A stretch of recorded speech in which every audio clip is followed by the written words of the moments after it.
All right. Well, glad to see everybody today. Glad that you made it out for this. We are just closing out. Just came off the first Vacation Bible School that was here on our property, and it was a really, really strong week. And we're going to be showing you a video at the end of our time today, just to kind of let you know about some of the things that happened there, to show you some highlights. So there are a couple of things I want to talk about before we get started. The first one is that if you are a person who likes to kind of advertise things by putting window clings and bumper stickers and such as that on your car, we have a new piece of merchandise for you, and this is absolutely free. This is a Compassion Christian Church window cling, and we'd love for you to pick up one of these. They're out in the Connecting Point lobby. You basically just peel it off and put it on the outside of your window, and so you know there's a lot of pressure that comes with this, right? If you put this on your car, it means that you have to not have the road rage that you might normally have as you're going in and about, but it also is a good witnessing tool, because it'll let people know if you do slip up and have road rage, they'll be like, you know what? They're just like me, so I'm going to try to come to that church. I'm going to actually, be a part of this, because even people with road rage can go to Compassion Christian. So pick up as many of these as you want. We have plenty of them out in the lobby, so make sure you pick up one of those as you leave. I also wanted to again, challenge the men of Compassion. I want to invite you personally to a life group that I'm going to be a part of, and it begins on Tuesday night.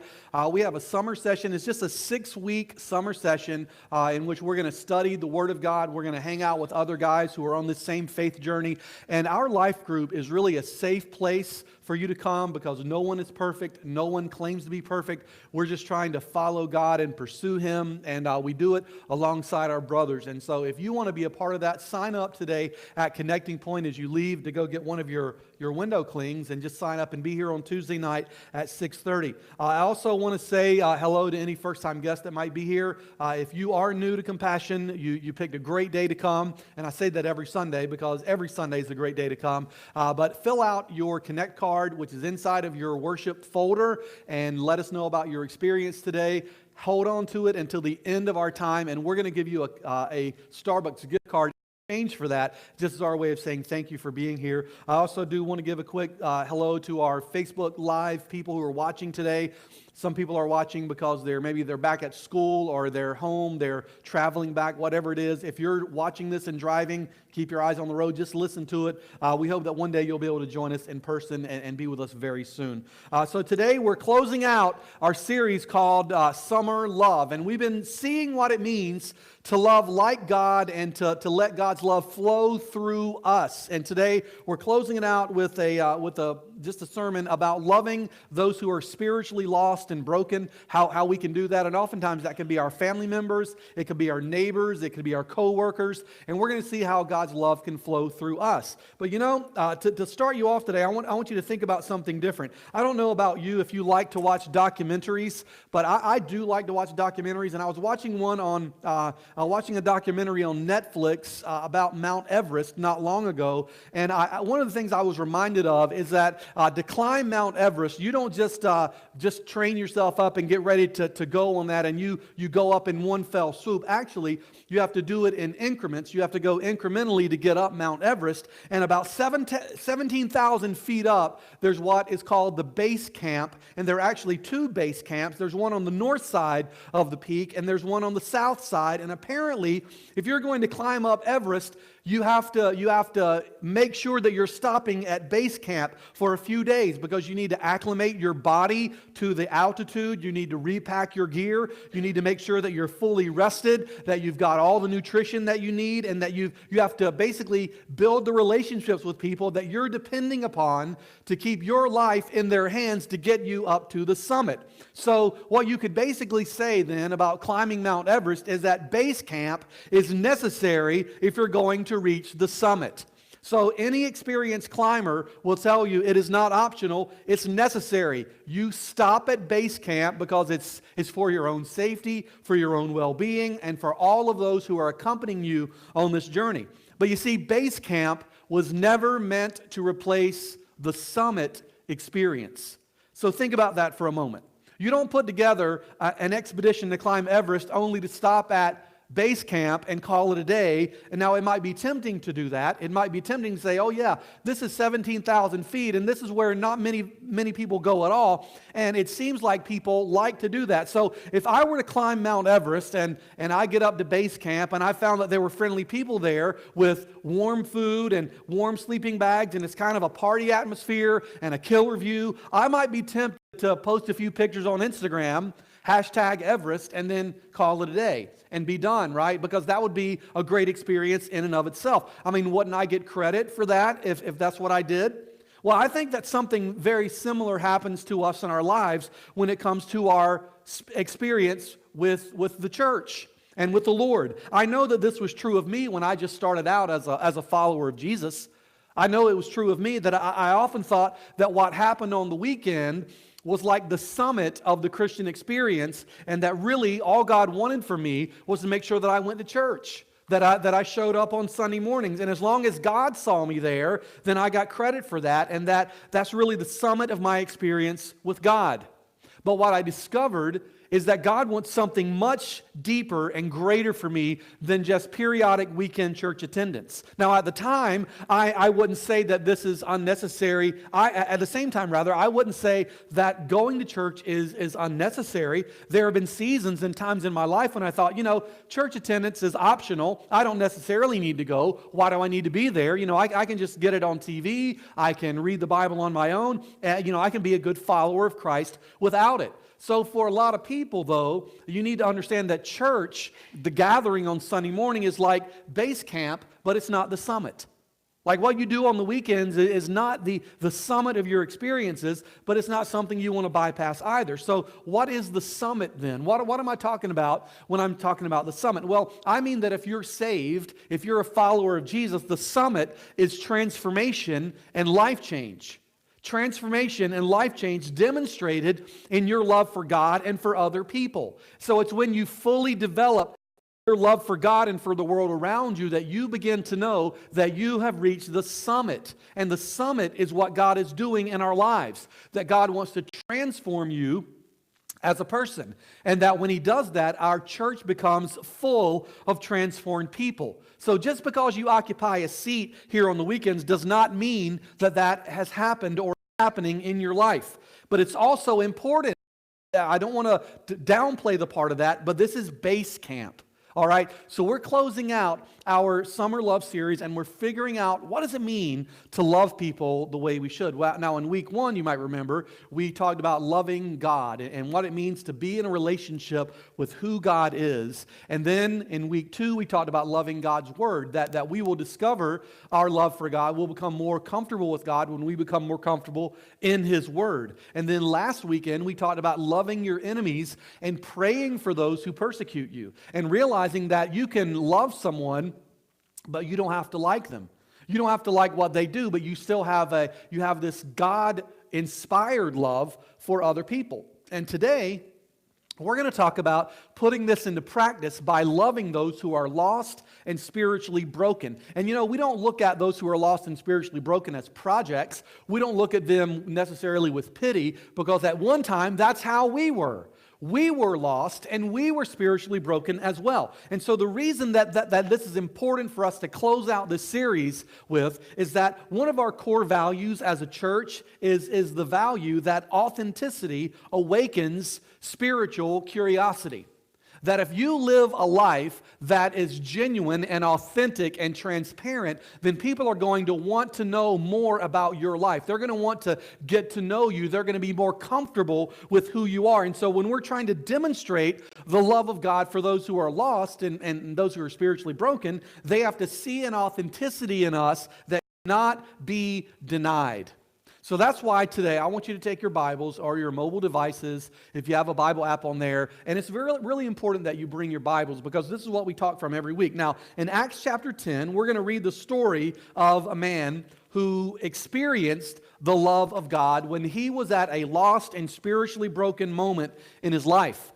He had someone come to him at just the right time, and it made all the difference in eternity for not only this man, but his entire family. In Acts 10, we're going to see the story of a man named Cornelius.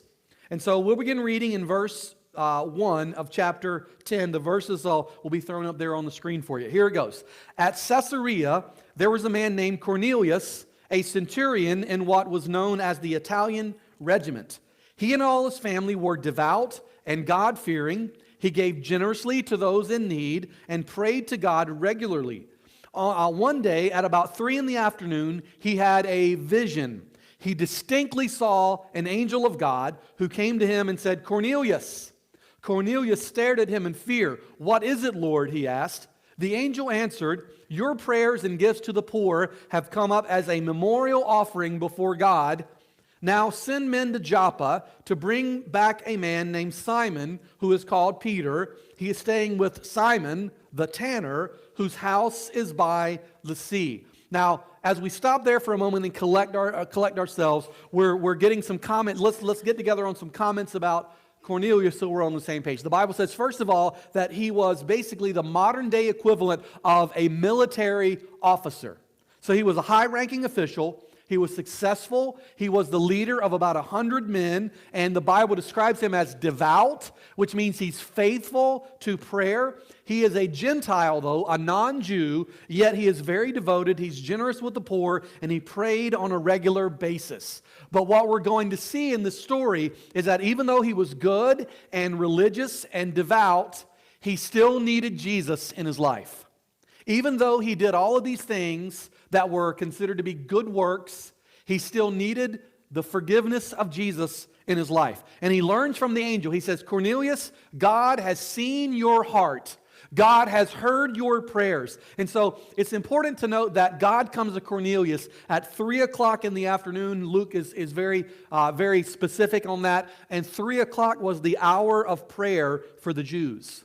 So at an hour that the Jewish people were supposed to be lifting their voices to God, God sends his voice to Cornelius. And he says, "Cornelius, I want you to send for a guy named Saul. I want you to send for him. I want you to send for a guy named Simon Peter, and I want him to come to you and talk to you about something very, very important." So, the thing about Peter and Cornelius at this point was that they had very little in common. Peter was a Jew, Cornelius was a Gentile, and they were perceived enemies, basically. Their worlds never crossed, and basically God is saying, "I want you to send for someone that you would never, ever cross paths with." And so in Joppa, Peter is there at Simon the tanner's house, and the Bible says that at lunch, Peter went upstairs on the rooftop to pray. And when he was praying, now if you've ever tried to pray when you're hungry, you know that that's pretty tough, right? Because your stomach is rumbling and you're like, you know what? The only thing I want to do is fill my stomach, and I don't really want to pray. And so Peter is up there and he's praying, and it's about lunchtime. And so God uses the opportunity to speak to Simon Peter in a vision. And basically this is in verses 7 through 15 in Acts 10. We're not going to read them all today, but let me just summarize it. God in the vision lowers a blanket or a white sheet from heaven, and inside of the sheet is all kinds of animals which the Jewish people would never be allowed to eat. They were dirty or unclean animals. They were forbidden by the law to consume those things. And a voice in the dream says to Peter, "Kill and eat." In other words, do something that seems offensive to you. Do something that is out of your comfort zone. And so Peter obviously is deeply, deeply offended. And he says, "I've never eaten anything unclean. I've never done that." Now, keep in mind, Peter is not talking about a clean diet like we think about, like paleo or keto or whatever. He is referring to his Jewish upbringing. He's a good Jewish boy, and there were certain things that they would never eat. And basically, in the vision, he is being asked to violate his personal convictions. And then God says to him in verse 15, the voice spoke to him a second time and said, "Do not call anything impure that God has made clean." So in other words, Peter, if I made it, it isn't unclean. Verse 17, it says, while Peter was wondering about the meaning of the vision, the men sent by Cornelius found out where Simon's house was and stopped at the gate. They called out, asking if Simon, who was known as Peter, was staying there. While Peter was still thinking about the vision, the Spirit said to him, "Simon, 3 men are looking for you. So get up and go downstairs. Do not hesitate to go with them, for I have sent them. Peter went down and said to the men, I'm the one you're looking for. Why have you come? We have come from Cornelius, the centurion. He is a righteous and God-fearing man who is by all the Jewish people. A holy angel told him to ask you to come to his house so that he could hear what you have to say. Then Peter invited the men into his house to be his guests. So what I want you to see in all of this is that God has spoken to the Gentile centurion named Cornelius in Caesarea, and 30 miles away, he's spoken to a Jewish apostle named Peter, and he says, I want you guys to come together and meet. So do you see what's going on? God is orchestrating a meeting, and it's impossible to really fully understand in the time I've been allotted to really explain the differences between the Jews and the Gentiles, but suffice it to say, the Jews were God's chosen people. You've heard that said before, that the Jews are God's chosen people. They were chosen by God to be a blessing. And the problem was they interpreted that moniker as an excuse for favoritism. They basically thought, well, since we're God's chosen people, then it obviously means of all the people on the earth, we're His favorites, and every other race in the world doesn't matter. So therefore, they drew lines of division between them and other groups of people. And so Peter's a Jew, Cornelius a Gentile, and there are clear lines of division. And in verses 24 through 33, again, which we're not going to read in its entirety, Peter arrives at Cornelius' house. And so I can imagine Peter gets there and he's like, wait a minute, I realize that this is not a Jewish setting. I'm not going into an environment that I might consider to be friendly. And so here he gets off his camel or whatever it is he's riding. He goes up to Simon's house and he's like, he goes up to Cornelius' house rather, and he's trying to figure out, okay, what am I going to do? How am I going to present myself? And I love that even though he was so impetuous at times and impulsive, Peter actually approaches this in a humble and respectful manner. He realizes, you know what, I'm the odd man out here. And so Peter goes in and Cornelius invites him in. Cornelius realizes, you know what, this isn't just a photo opportunity. I've sent for you because God has a message for me on behalf that's going to come through you. And so I love the fact that what Peter did, instead of jumping right into the presentation, he said, you know what, let me tell you about me. Let me tell you about what God has been doing in my life. Let me tell you about where the places that God has been stretching me, because, it used to be I was so convicted for such a long time that God had favorites, and I was one of them, that I was part of God's chosen people. That I was one of the ones who was just so much the apple of God's eye. And yet, you know what's happened? You know what's changed in my life? Peter said, God has shown me that the gospel is for every single person. And that is why Cornelius and his family could say, hey, we are open to hear what you have to say. So I want you to skip down to Acts 10, verse 36, and see the gospel message that Peter preached. Basically summarized in one sentence. He says, you know the message God sent to the people of Israel, announcing the good news of peace through Jesus Christ, who is Lord of all. So that message has been summarized in this way. And so what I want you to see, the summary of the gospel is this: there is peace with God through Jesus Christ. That's the message that you can take out no matter where you go. Now, in order for, first of all, there's bad news. That there is a war going on in the world, and God is at war with sin in the world. And what I want you to understand today is that every person in this room, including the person speaking, is a sinner. We all commit sin on a daily basis. And when I tell you that you're a sinner, it might be easy for you to get offended because you often see yourself in the best possible light, just like me. We all see that we're good people with good intentions, we mean well, and then we hear we're sinners and we're like, wait a minute, I'm a good person. Nobody is disputing your intentions. It would be kind of like this. If I were to go to the doctor this week and find out that I had cancer somewhere in my physical body, the appropriate response for me would be to say, you know what? How do we need to address this cancer? How are we going to get rid of it? How are we going to treat it? The inappropriate response would be, how dare you say that I have cancer? How dare you? I've taken care of myself. I'm a good person. I've got good intentions. Now, I think the doctor would look at me with a bit of a puzzled look and say, I'm not saying anything about your character. I'm saying that you have cancer and you need to deal with it. You see, many times we don't see our sin at something like cancer because sin is fun. And if you're not having fun in your sin, you're not doing it right.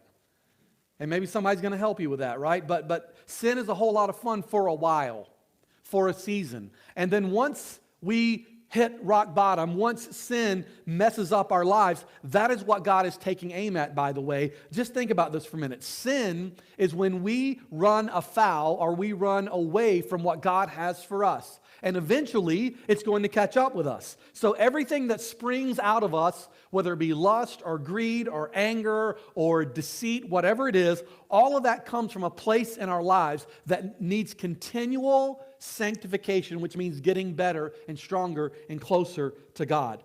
So let me tell you this. Whenever you go through difficult times in your relationships, at work, in your marriage, with your kids, whatever it is, it's usually connected to pride and selfishness.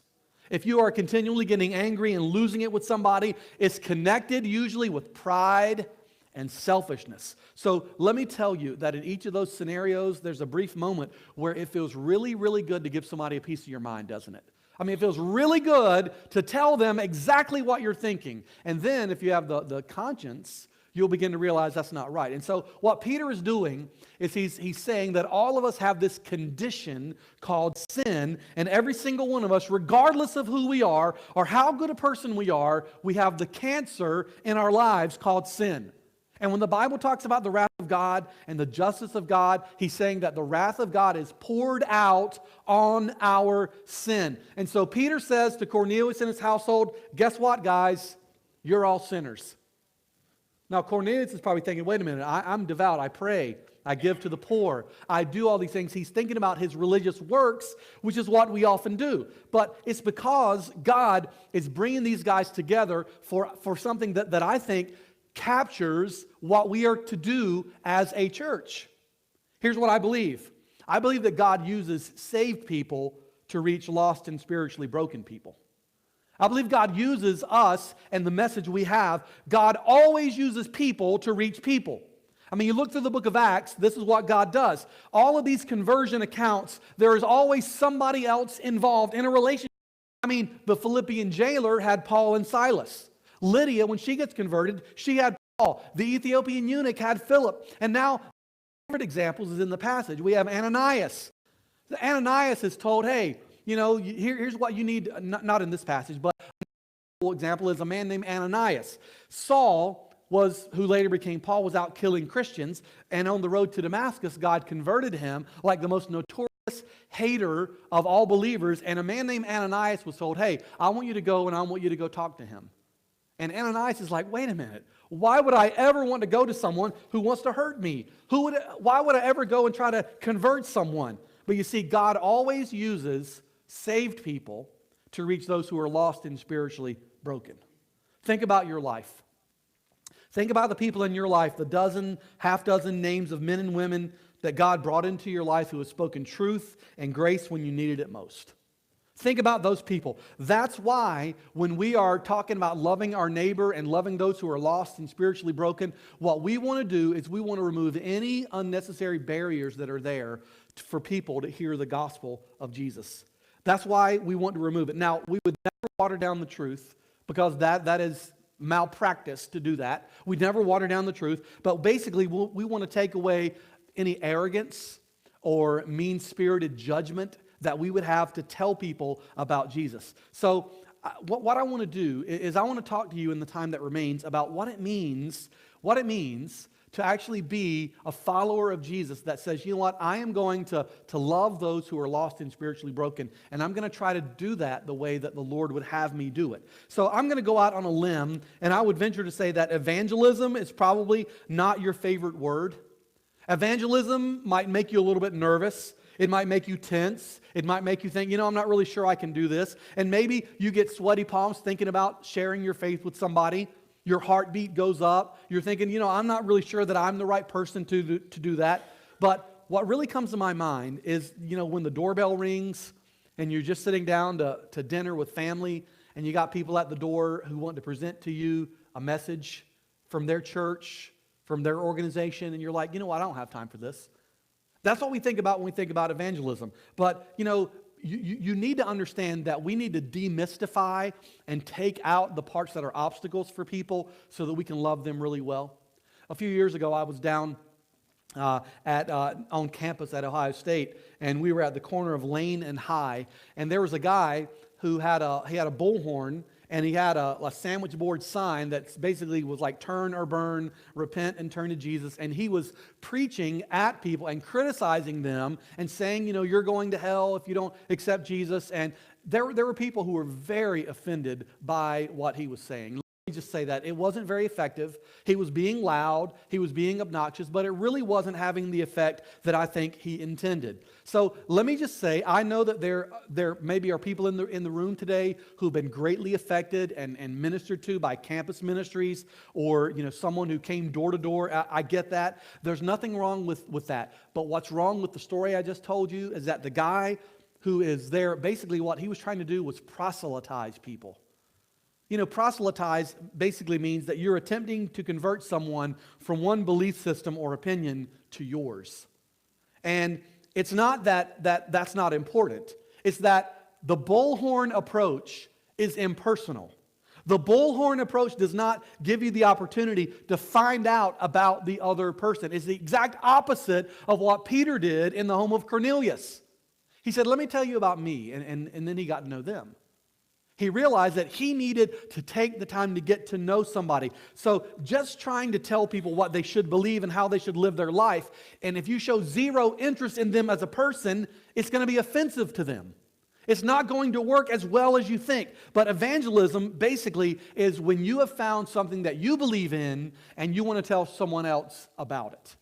When you found the truth of God and you believe it's good enough to share with anyone else, and you're thinking, you know what, I'm not really sure that I'm down with that. I'm not really sure that I'm comfortable with that. But if you ever eat at a good restaurant, you probably tell the very next person that you see, don't you?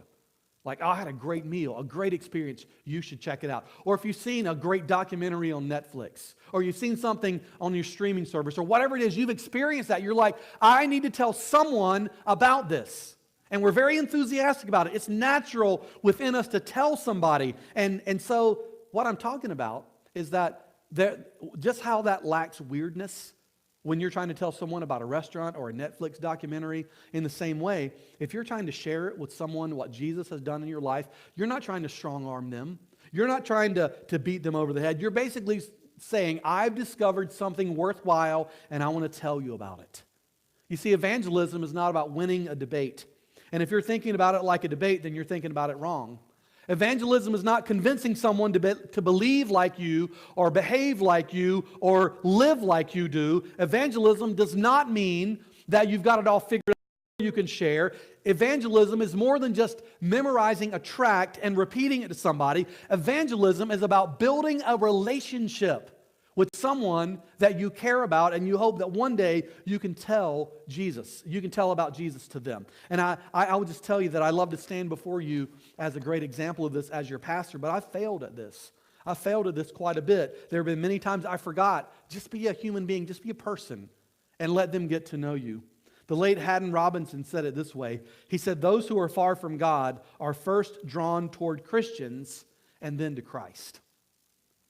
They're drawn to Christians first and then to Christ. There's another author who said that many people read the Bible first, then they read Christians.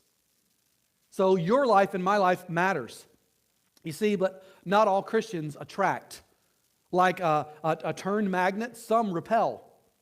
Think about that for a minute. A magnet, when you look at it, just by looking at it, you don't know which side attracts or which side repels, do you? It's not until you get up close to it. That's when you figure it out. And the same can be true of us in the world. I think people look at Christians from a distance and they can't really tell by looking at them, is this an attractional Christian or a repellent Christian? Is this someone who's going to attract me by their lifestyle, or is it someone who's going to turn me off by their judgment? And so what they do is they basically throw all Christians into one category.